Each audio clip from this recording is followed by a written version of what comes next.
This video is sponsored by Granite Studio, RKTF University.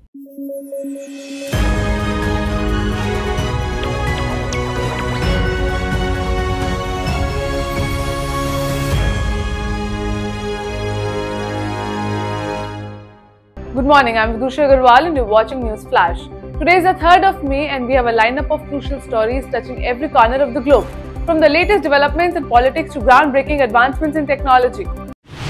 India has significantly increased its technological diversification over the past 2 decades, with its technological capabilities doubling from 9% to 21% according to a report by a UN agency.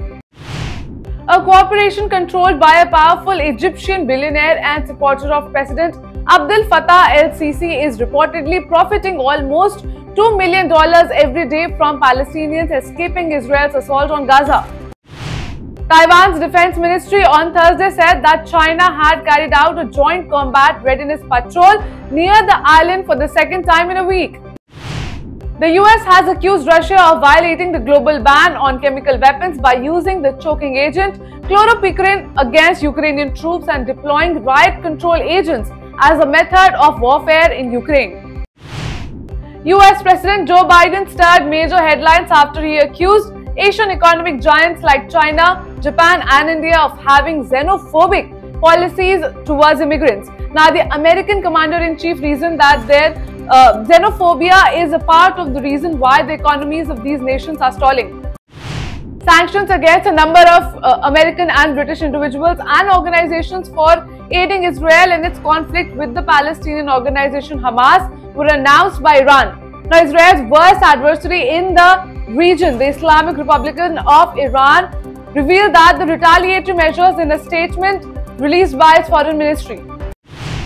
While Boeing continues to navigate through various controversies, another whistleblower who raised alarm about one of the company's aircraft has passed away. A day after the New York Police Department officers barged into the Hamilton Hall of Columbia University, the US House of Representatives voted to pass a controversial anti-Semitism awareness bill. In a significant revelation in an open forum, a high-ranking Pentagon official has said that the US believes Russia is preparing to deploy a nuclear weapon in space and Washington is concerned as it has not been able to dissuade them from doing so. Several Indian airlines have issued travel advisories for Indian passengers flying to the United Arab Emirates owing to adverse weather conditions in the country. As after several media reports suggested that Goldie Brar, the prime suspect in the murder case of Punjabi singer Sidhu Moosewala, has been shot dead in California, the US police on Wednesday rubbished the report, saying this is absolutely not true. Days after Hamas has said that it is studying Israel's ceasefire proposal, the group hinted that they might reject the hostage deal which was crafted by the mediators and green-lit by Israeli authorities.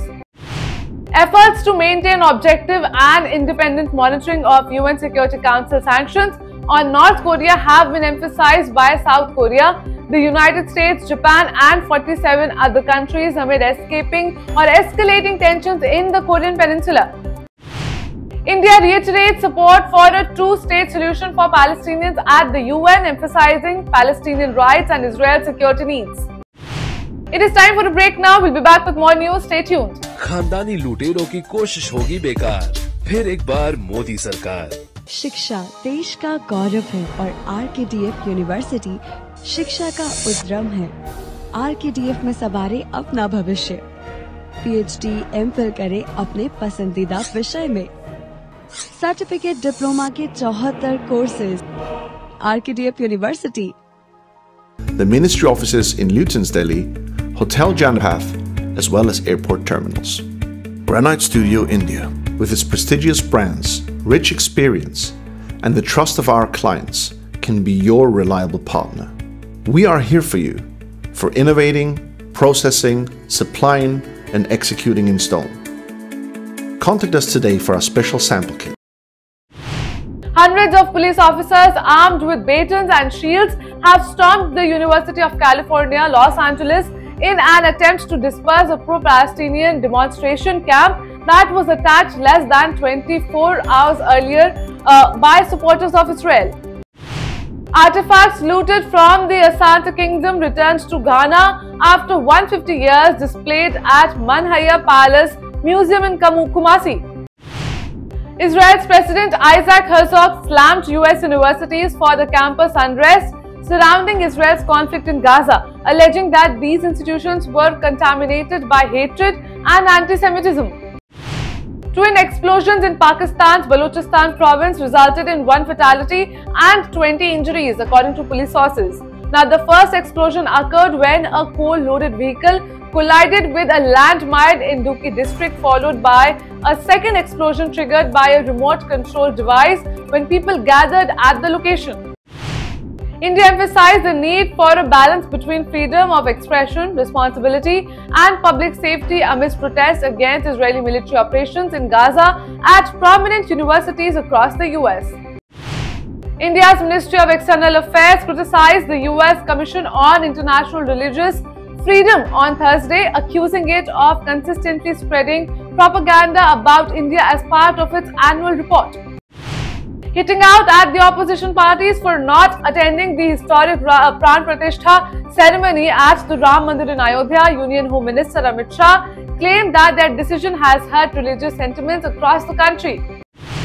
Union Home Minister Amit Shah emphasized the BJP's commitment to border security, stating that they will construct a border impassable even to birds if elected. In an interview with Network 18, Shah highlighted infiltration concerns focusing on West Bengal. Breaking his silence on the nationwide Gaza campus protests, President Joe Biden, in a televised address on Thursday, said that the United States was not authoritarian but added that order must prevail.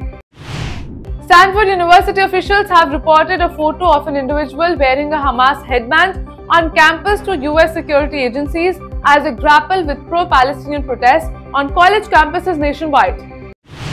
The Delhi Police Anti-Terror Unit investigating the bomb threat to over 130 schools in Delhi NCR has reached out to Interpol for assistance in tracking the sender's IP address, seeking cooperation from Russian agencies. Amid global scrutiny surrounding AstraZeneca's coronavirus jab due to rare side effects, Bharat Biotech on Thursday released a statement about the indigenous Covaxin, saying it is safe and devoid of any side effects. The Calcutta High Court on Thursday expressed satisfaction with the progress of the CBI's probe into allegations of crimes against women and land grabbing in West Bengal's Sandesh Khali. UP CM Yogi Adityanath criticized Congress President Mallikarjun Kharge for allegedly hurting the religious sentiments of Hindus with remarks made during a rally in Chhattisgarh. Now, Kharge's statement comparing himself to Lord Shiva has drawn ire for its perceived insensitivity towards Hindu beliefs. The Reserve Bank of India announced that 97.76% of the Rs 2000 banknotes have been returned. This represents a significant reduction in the value of Rs 2000 banknotes in circulation, which has decreased from Rs 3.56 lakh crore to Rs 7,961 crore. Excitement is building for the upcoming launch of the Apple iPhone 16 series expected later this year. Recent reports suggest that the Apple Watch Ultra 3 could debut alongside the new iPhone models in September. That's all for the headlines of the day. For more updates, download the app and keep watching Rhythm.